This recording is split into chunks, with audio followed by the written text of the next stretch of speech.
Fully automatic knife sharpener, alloy drill bit grinding tutorial.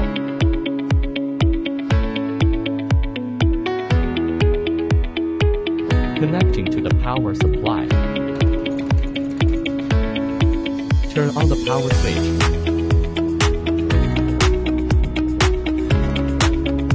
Click to enter the processing interface. Click on the tool type.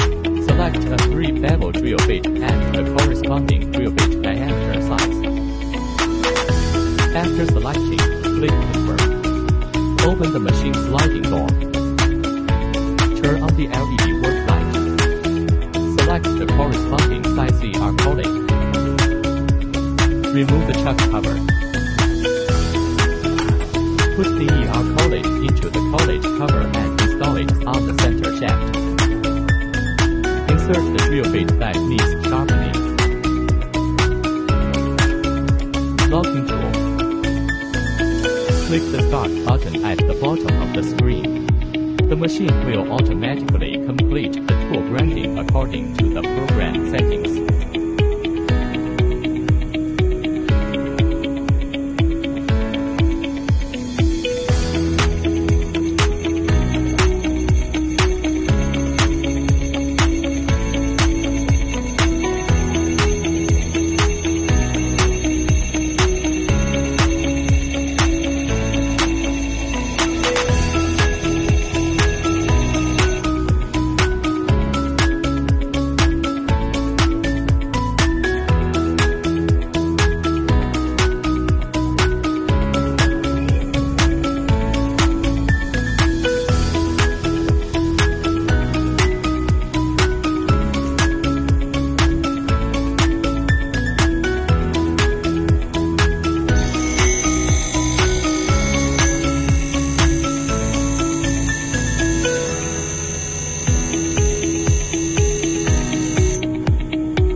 Loosen the chuck cover and remove the drill bit. Drill bit grinding completed. Effect display.